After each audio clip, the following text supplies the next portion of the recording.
Good day to you, Jason here, Birchfield Family Farm, raising grass-fed Red Devon cattle, St Croix sheep and chickens in a rotational grazing system. I have a good word for you today. This comes from Psalm 77. Your ways, O God, are holy. What God is so great as our God? You are the God who performs miracles. You display your power among the peoples. With your mighty arm, you redeemed your people, the descendants of Jacob and Joseph. The waters saw you, O God, the waters saw you and writhed. The very depths were convulsed. The clouds poured down water, the skies resounded with thunder. Your arrows flashed back and forth. Your thunder was heard in the whirlwind. Your lightning lit up the world.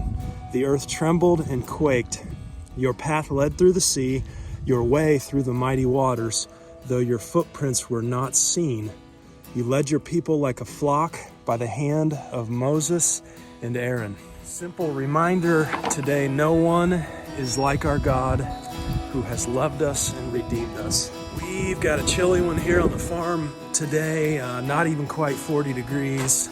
It is that time of the year. We are entering into a time where we switch over from our grazing system over to more of a hay system for the winter here. Kind of challenging here because we have so many different groups of animals. That's because of our sheep breeding time here, and we're going to make that switch over here very soon to winter. It's primarily driven by winter water, right? And when things freeze, especially at night, we've got to get off of our grazing system and onto our sacrifice paddock and our water system. And that's what I want to cover today. Cover the two most asked questions once we get beyond how many animals can I run per acre, primarily how many sheep can I run per acre. We did a video on that. I'll link that up in the top there. Once that's answered, the next questions that I get here on the channel: what's your water setup look like? What's your fencing setup look like? And what do we prefer here? And so I want to go around today, just talk a little bit about fencing, some of our experience, and also our water setup. Okay, so I want to start out on fencing over here. We've got several different fencing setups on the farm here, but one of the fences that we have around the front of our farm is this, they call it Kentucky 4-board fence. It's just a simple wood fence that's put up. I get a lot of questions from folks, especially folks wanting to start with cattle and then maybe potentially add sheep down the road. Hey, can we just put up the Kentucky 4-board, the wood fence? Will that suffice? Will that be enough? To me, the draw to the wood fencing is aesthetics. I mean, I think that it looks good. There's quite a few contractors in our area that can install this stuff. The problems with this, number one, cattle like to rub. Anybody that runs cattle knows they're not, most of cattle are not inherently destructive. They're just so big they like to rub on things, and you get a 1,500-pound animal rubbing. A lot of times you end up with something like this, that has to be repaired. With sheep, it becomes a different story. What happens with sheep, and we've got a red hose run down through here, but I don't know if you can kind of see, we don't weed eat this fence. Okay, that's actually from the sheep. The sheep, when you tighten them down, you try and get your stock density numbers up. The sheep they're gonna poke their heads through the bottom boards there, and they're gonna eat the grass on the other side of the fence. And what we had happen one time, a couple rams that were doing that, and they kind of got a little bit further, and then they put their shoulders kind of into those boards. And we had an older wood fence around the front of the property, and one of the boards actually popped off. And so the rams were out in the neighbor's yard. And so I tell folks, wood fencing can work. It certainly can work. But keep that in mind as the fence gets older, as it ages. A lot of times you'll see those boards pop off. And, one of the biggest mistakes we made was with chickens early on. We tried to run chicken wire and keep chickens in. Boy, that was stupid. One of the dumbest things we've done. That chicken wires just popped off over time. But if I was just running cattle, a wood fence would absolutely suffice. I would run a single hot wire on the inside of a wood fence, and that's just to keep cattle from rubbing. But even without that hot wire, this does not have a hot wire on the inside. And this is part of our rotational grazing system. And for the most part, it does contain both sheep and cattle. I'll tell you, during lambing, there's no way you're going to keep lambs in on a 4-board wood fence like this. They will pop out. And so anyway, something to consider on the wood fence. Okay, so moving over here to what is probably my favorite fence option on the farm, and that is what's called woven wire. And this is just a metal fence here. Wire is wrapped around to create squares, and you can see here the squares get narrower as you get more towards the bottom, and just bigger squares as you get more towards the top. And wood posts here, this is probably every 20 feet or so, all the way down. This fence is stretched. There's staples that are used to put this fence on. You don't tighten the staples, leave them loose. This is probably one of my favorite fences on the entire farm. The only issue we've ever had with woven wire is when you have a swale or a waterway that needs to drain under woven wire. Typically there's a gap left at the bottom, and we did have a calf one time pop out underneath that woven wire. Here come the cows to say hi. But other than that, you just want to watch those waterways. Woven wire for us has been absolutely bulletproof. It's mechanical, so you're not relying on electric to power it or anything like that, though I do have a single hot wire run on the inside to keep cattle from rubbing on those wood posts. There is a strand of barbed wire at the top as well to deter cattle from going over. Never had an issue with that. Next type of fence here is what some would consider, or maybe you've heard called high tensile.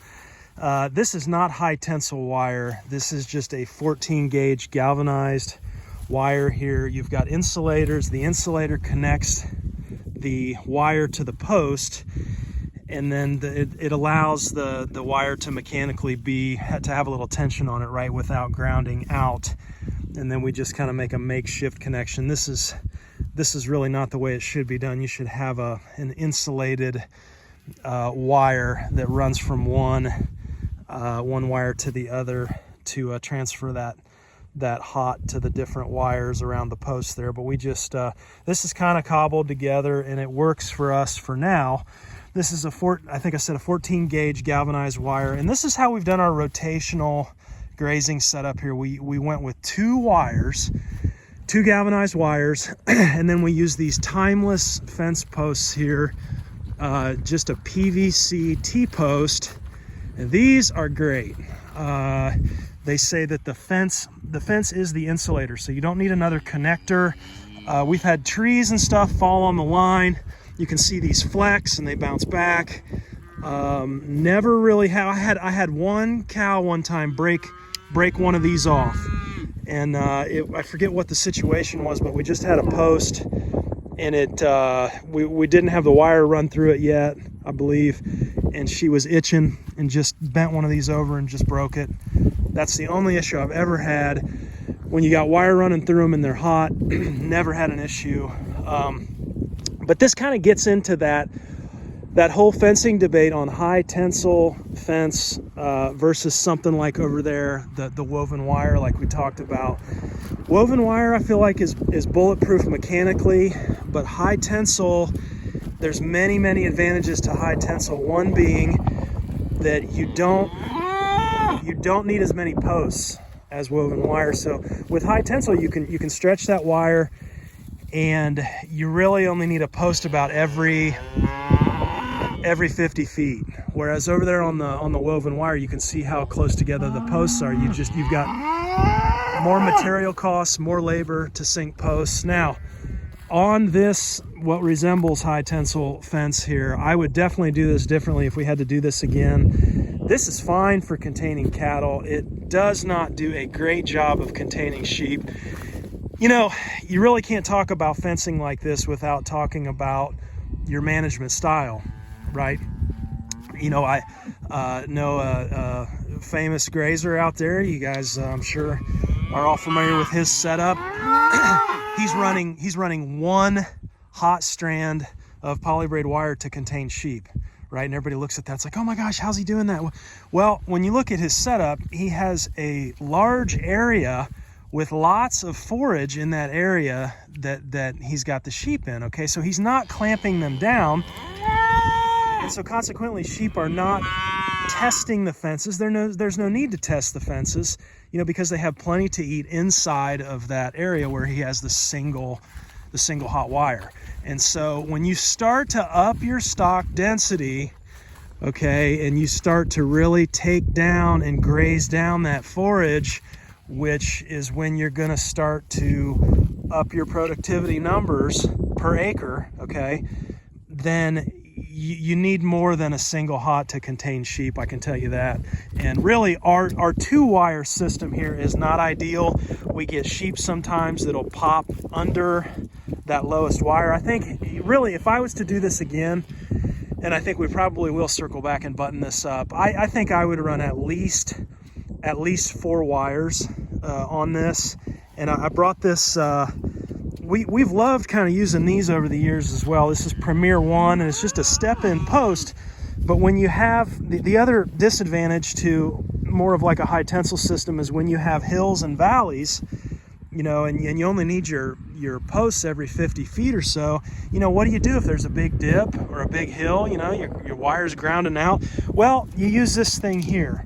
And I'll put a link to this in the description if I remember, but you know, it's got all these holders, and you can move this wire, you know, wherever you want to kind of compensate for those hills and valleys. So we keep a lot of these on hand, step them in where they're needed. But I think, you know, the point here, and that's the difference. One of the differences too, I guess we should talk about, is the difference between cattle and sheep, right? Cattle, you can absolutely clamp cattle down, and you can contain cattle in a single wire system. You can up your stock density. I was just watching somebody the other day was up over 1 million pounds per acre. I think he had 125,000 pounds of live weight cattle, and he had them in like a 0.11 acre little section, was moving 4 or 5 times a day, and a single hot wire. He was doing it. You can do that with cattle, and that's one of the differences is, you know, cattle, once they get shocked or they learn where the hot wire is, cattle are just terrified of being shocked. And you can absolutely contain them in a system with, you know, very little fencing. One of the advantages, I suppose, to cattle in a rotational grazing setup. Sheep, on the other hand, you know, they're quite a bit more aggressive at testing fences. If we have the juice go out on our electric fences here, it's like they know it pretty much within 1 to 2 days, and they're popping out. And so I think if we had, you know, if we doubled the number of wires here, went up from 2 to 4, and, you know, put a couple wires, you know, a little bit closer to the ground, and had, you know, 3 of them kind of up at the height of a sheep, and then maybe did 1 up a little higher, I think that would be the way to go. Of course, we're running sheep and cattle together. The other issue too, kind of like the wood board, the Kentucky 4-board wood fence, you're not going to contain lambs in this type of a setup here. If we had 4 wires and we got them closer to the ground, I suppose it might be possible. I would be wary of that though. And that's going to kind of jump us into our next option for fencing. Okay, you can see we've got some happy sheep over here. Our next option on fencing is the mighty Electronet. This is my favorite Electronet to run for sheep. 35 inches tall. I believe the item number at Premier 1 is 201005. It has a double spike, which just means 2 metal spikes, just a little bit sturdier to step in and stay put. We'll get a little bit of tension on those posts when we get some wind. Double spike seems to do a little bit better. Tell you what I don't like in Electronet. So this is on the other side over here with the sheep. This is more of a chicken netting from Premier 1, 48 inches tall, and you can see how close together the electric netting is, and it's just, man, it gets so stinking heavy. Both of these nets, this one here and that one over there, are both 164 feet long, and the difference in weight, I don't have anything quantified here off the top of my head, but it is significant. You spend a day moving this stuff, and you're going to feel it, most certainly. And so, love the Electronet specifically for using that with our ewes during lambing. And we'll have them wrapped in this stuff. Whatever paddock they're grazing, we'll have this set up during lambing. You know, when the lambs are as young as just 1 day old, you know, they come over, get a little zap, and they learn. They learn really quickly. And the one thing about this netting is I don't dare run this stuff without having it hot. It has to be hot. There has to be enough shock there to keep the sheep off of it. Otherwise, what happens is they poke through, like at the base, and they start to graze through here. And if there's no shock, they'll continue to poke. And then eventually that front leg comes up, and they panic, and they get tangled. And we did have a lamb tangled in this stuff one time. Just about lost him, but we were able to free him, and he was okay. But you know, the fence, we had forgotten to turn it back on, or something had happened to where it was not hot. And so you have to keep your fencing, your Electronet hot. The other disadvantage I found to Electronet is when you're trying to, sheep are fine in Electronet, but when you're trying to clamp, there was an experiment we did with cattle and sheep together and tried to clamp them down. I think we were up maybe 200,000 to 300,000 pounds of live weight animal per acre. And we got to that point, and cattle just didn't like it. They weren't having it.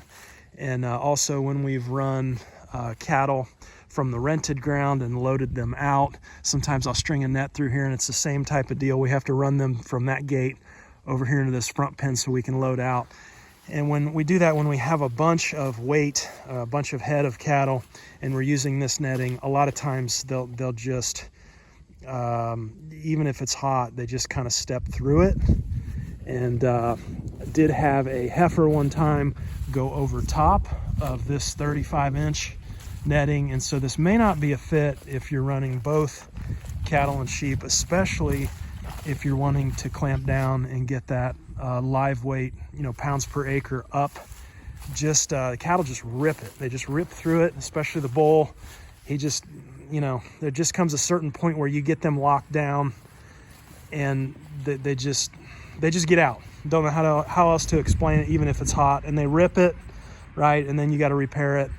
And so that's one of the disadvantages to netting. One other option on fencing that I haven't covered that I can think of, that I know some producers use, is like the polybraid wire, the hot wire, but you have reels, and you have 3 or 4 of those on a setup, and you can pull that maybe with a UTV or a quad, you know, and you can get 3 wires set up all at one time. And the application for that I think is appropriate is like when you're wanting to rotationally graze, but you don't, for whatever reason, you don't want to set up permanent fencing. Maybe you're just new starting out. And the other thing is you're not clamping down both cattle and sheep together. You're on larger acreage, and you're out, you know, in the pasture. And, you know, I think where that system can thrive is when you're not concerned about selective grazing, right? You just want to give them an area, but you want to contain them, but you know you're going to have selective grazing, and you have a plan to come behind them and to mow periodically, right, to maintain your pastures. And to me, you know, the advantages of that, you can give a larger area, maybe not moving as frequently, so you don't have as much labor, again, having to come behind and mow. But you know, you can set up whatever size that you want to set up, right? You can vary the size of that setup according to your needs and what you want to do. And so I think that's kind of the advantage. The disadvantage, again, I don't think you're not really going to get your pounds per acre up high with that system, especially with small ruminants like sheep. They're gonna pop out. You know, also some horsing around there with maybe a solar charger set up, you know, hooking that up each time, moving the reels each time, taking it down. You got some labor there for sure. Our system here, I wanted something when we rotationally graze that was, the fencing is set up. So my system here, I want to minimize my labor inputs throughout the grazing season. So we set up predetermined paddocks, 1/4 acre each, and set up a predetermined water system as well, to where really we're only out here 8 to 10 minutes a day to make an animal move. It becomes about just opening up a gate, letting animals through, and then moving the water and the mineral. And that's pretty much it every day, unless we have to go from the end of the paddocks back to the beginning paddock. It takes a little bit longer to run them. But that was my thinking with our setup here. I think in conclusion on fencing, if I had it to do over again, we've owned the farm for just over 8 years. I think, based on what I've seen and experienced with both cattle and sheep in our context, if we had the time, we could put in the labor inputs and the financial piece, I would honestly, I would do everything in woven wire. I really would. And I know that's a commitment. And, to set up paddocks and woven wire can be a disadvantage if you change your mind down the road. But I think if you get a system ahead of time where you know what you want and you know the size, you can predetermine that, and you're going to run a certain amount of animals, I think, especially with sheep, woven wire is overkill with cattle. But with sheep, just having something where you're not having to do the netting during lambing season, woven wire with a single hop, maybe a little bit lower for both cattle and sheep, that honestly, you're going to have very minimal inputs if you can afford that up front, the time and the labor and the resources up front. I think beyond that, my personal favorite, getting past that, everything in woven wire, is a perimeter fence in woven wire, right? So you're always containing your animals. They're always within your property. If you've got a perimeter fence in woven wire, and then within that, doing something like high tensile, the poly braid, or even like during lambing season, the Electronet, and doing your non-permanent paddocks within that perimeter of woven wire, I think that's been a favorite here. Our whole farm is perimeter fenced woven wire, and there's maybe been one time, we've had 2 times we've had animals out off of our property in a little over 8 years, and it's mainly having to do with the rented ground, and mainly smaller animals, calves, popping out. Like we talked about on the waterways, right? The woven wire, just being able to duck under. The takeaway here, all different kinds of setups on fencing. It's mainly determined by your context, your goals, what you want to do. I'm just sharing what has worked for us and what hasn't. Let's bump over into the water side of things. That's another common question we get here. How do you do water? What does that look like? Let's go over it. Okay, so during the grazing season, this is our water setup up here. This is it looks way more complex than it is. It's two IBC tanks in a loft, okay? And then they all drain down to this manifold right here, and I can just send water to different places on the farm. These things are only elevated, the bottoms are at 7 or 8 feet high, and only get about between 4 and 5 PSI on the line. So it's a very low pressure system. We'll walk out here and I'll show you during the grazing season how we set things up when we're rotating. Okay, so those tanks are up in the loft of the barn there, and that line comes down. We buried shallow lines, okay, all the way down that fence, and then there's a T line coming all the way down here. We put them right under the wire so they don't get a whole lot of traffic, but they're down 6 to 8 inches into the ground. And we started this whole system with garden hoses, and you can do that. You can use garden hoses. What happened was, every day we were having to move garden hoses to a different spot to get water. So there was labor there. And then we also noticed the water would heat up, like on a hot summer day, that sun hits that garden hose, and hot water for sheep, you can have some problems there over time. And so we ended up just sinking shallow, I believe it's a 3/4, 1 inch line, something like that, and just sunk that. There's a little tool, Wilton thin line spade it's called. I'll link to that if I remember. And you know, we came out here in the springtime when the ground is really soft and just ran that stuff actually by hand. Took us maybe a half day or so. And this is one of our setups here that buried line runs to.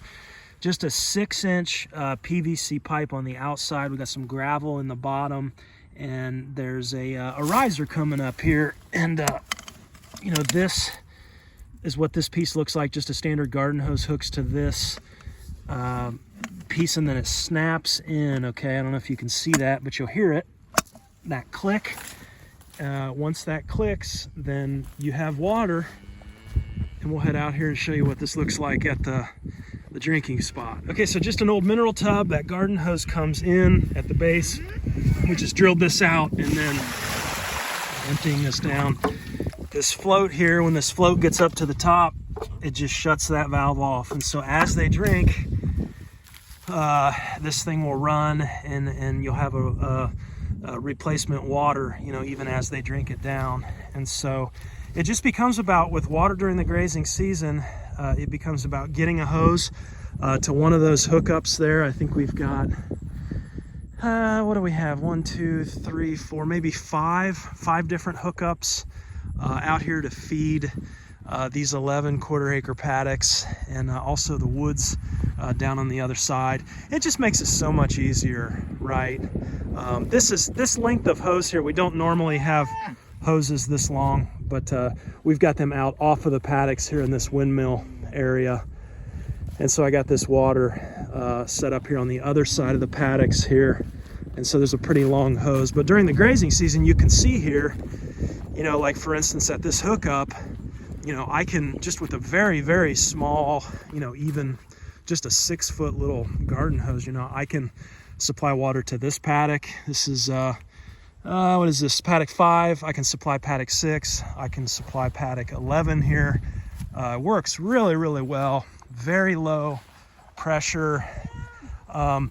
We could hook up, and we have, so we fill those tanks with a yard hydrant, a freeze-proof yard hydrant. We could have hooked up this system straight to the yard hydrant. What I don't like about that is we're on county water, and we pay a pretty penny for good water around here. And so I don't like leaving hydrants on, because sometimes you have accidents, a float valve malfunctions, or, you know, a plastic piece cracks, and, you know, then you're on the hook for all that water that you lost. If you're on a well, you know, and I guess you're not in a drought, I don't suppose that would be as big of a deal, but I just like those tanks up top kind of give us a little bit of a buffer. So I can fill those tanks. There's a float valve on the top. I just leave a hydrant running while we do chores or whatever, and then it automatically shuts off when it's full. And then I just close that hydrant. And then we've got, you know, what is there? What, 550 gallons, I think, up there, elevated. And, you know, you're good to go for, that'll last us, depending on the season, you know, the better part of a week, rotating out here. And it's just really nice. You know, one water for both cattle and sheep. During the lambing season, we'll use a smaller, you can see that smaller tub that's out there, smaller mineral. We just matter of drilling those, ordering what's called a Rojo, R-O-J-O, Rojo float valve. I'll link to that if I remember. And, you know, just moving that along with the animals there.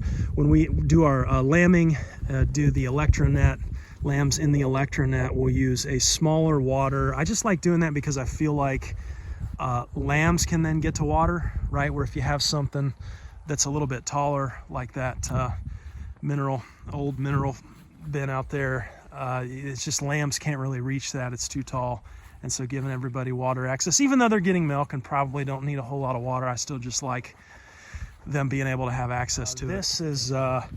This is a Ritchie automatic water. I believe it's called Thrifty King. They still make these. This thing, oh man, I told somebody the other day, this whole setup right here, this is our winter watering, our overwintering paddock here, okay? And during the during the summer, this has been cessstock grazed. We've rented this ground. You can see the cattle path there. Not a huge fan of that. We've got some changes coming in regards to that setup, but you can see in the winter there, all our hay in the barn, it gets thrown out over the fence there, and we actually have harvested a bunch of that. Grow cover crops there, have harvested a bunch of that really good soil, and so that's a system that really works for us. That's not what we're talking about today, though. This water here worth its weight in gold, especially this concrete pad around it, because this whole area turns to mud. One of the areas we kind of struggle with the concrete, though, is it gets packed down. You can see I brought over a little bit of dirt here. It gets packed down, and then it's going to kind of break off when it gets packed, that dirt gets down around the edge. And so trying to keep that up, I suppose you could do a pad in gravel as well, just a little more maintenance there with the gravel. But this thing here, it's got these floats at the top, and you can see they're supposed to come up and close.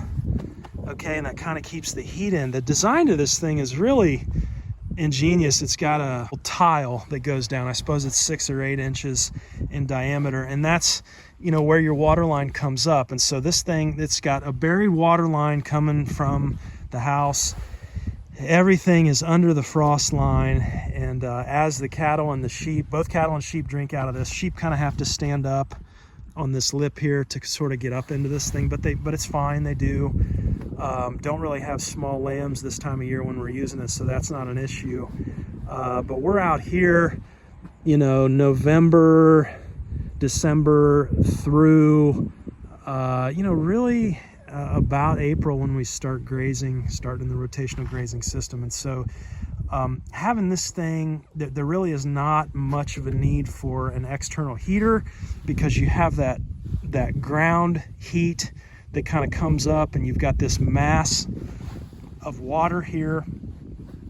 4 of these drinking spots in the top of this thing is more than enough for we've got 8 head of cattle now, and 45 head of sheep, I believe. And so everybody's able to come over here, and I'm telling you what, all winter long, we don't do a thing for water. I mean, nothing. Now, occasionally, if we're going to drop like below 0 and get crazy cold, I'll bring out an electric immersion heater and just, you know, I'll place in one of these here just to give it a little more, just to make sure we're not going to freeze. But this thing is probably, it really needs replaced, to be honest. You can see the cracks in it, and over here it's a little rough looking. You can see, noticing we got a little bit of water at the base, which probably means I need to adjust the float again. And so we're going to have to replace this, but we've had the farm here for 8 years. I bet this thing was at least a decade old before we were here. And so this, I would guess between, I don't know, 20-25 years old, this thing, and serves all of our rented cattle. The rented ground serves probably 20 to 25 head all year long. During the grazing season, we rent this. You can see his feeders here. And then over the winter, it takes care of our animals. So absolutely bulletproof. I think, you know, if I could have my way on anything, you know, water-wise, I'd have a bunch of these things plumbed all the way around the farm. I'd have them everywhere, right? And one of the cool things you can do with these too is, you know, run a fence down the middle here and kind of split it, and then you've got water access on either side of that fence. You know, that can be a neat thing to do as well. But definitely a fan. These Richies, they're expensive. There's cheaper options out there. But having the water there and then having the concrete pad just to cut down on the mud in the wintertime, that has been a huge fit. Okay, and then this other water that we have is a winter type water setup. It's just a little bit smaller. You have this stainless steel bowl and a lid, and then this contraption in here, it's a heater. The water line is actually coming in, it's buried down 4 feet, but there's a heater running the length of this thing. You can see there's a weight back here. That weight has an adjustment screw on it where you can place it where you want, but this bowl, basically it has these kind of lips on it here, and the bowl sets in here, and then you take the lock off, and when it flows back, it fills, And then put the lid back on here, but you can see it filling, so that bowl is still tilted backwards here.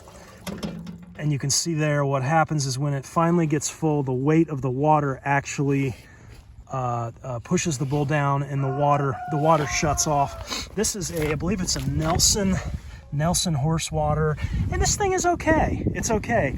It's nice because it's a smaller water. I can use it for a breeding group of sheep, keep them over here, not having to worry about water when we dip below freezing. Everything does stay unfrozen. As the sheep drink, it fills back up automatically, shuts off.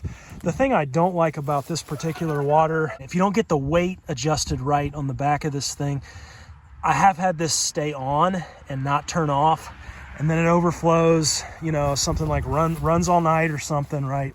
And so you really have to get that adjustment just right so that it does close, and it closes every time. Obviously something like this, even with a high replacement rate like that, I suppose we're at 60 or 70 PSI, that is on our county water line there coming from the house, but even on a high replacement rate, I still would not run cattle over here on this water.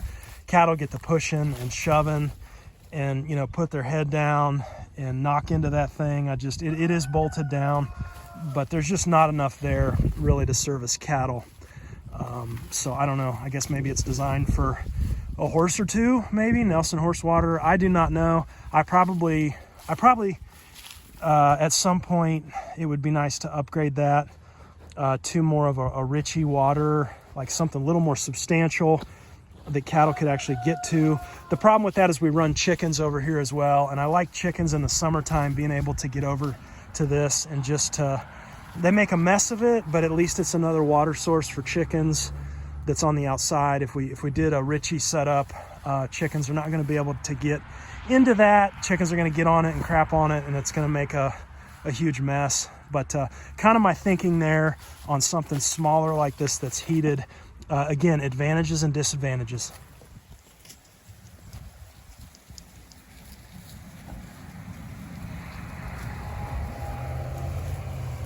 So you can see from that example here on this fence here, right, just a 2-strand, a little bit different line over here that you can see a little better. But some of them went under the bottom. Some of them jumped through the two lines here. And, you know, that's just the way it is with a smaller breed of sheep. So I would say, you know, high tensile on the sheep side, 4 to 8 wires, and most of them in the space of how tall a sheep is, and getting them as low as you can. You get them too low though, and it's a pain, right? Because you're having to manage grass underneath to keep it out of your hot wire. So fencing and water here on the farm, it's like anything else in farming, right? It all just depends and is dictated by your context, by your farm context, your farm goals, what you want to do, how you want to manage. I think in a rotational system here with cattle and sheep, I think if I had my way, it'd all be woven wire, single hot on the inside with those something similar to those Ritchie waters, buried lines everywhere, and just you're out there rotating animals then, not having to horse around with much of anything. But you know, there's time, there's labor, there's resource constraints, and so we do the best we can with what we have. But that's our experience here on the farm. I'm sure lots of you have ideas, suggestions, things that work for you in your context. Please feel free to leave those. Let's get a discussion going in the comments. I learn more from the comments than you guys probably learn from me here. So leave your comments and let's help each other. Thanks for hanging with me today on the farm. Be blessed. We'll talk to you next time. Take care.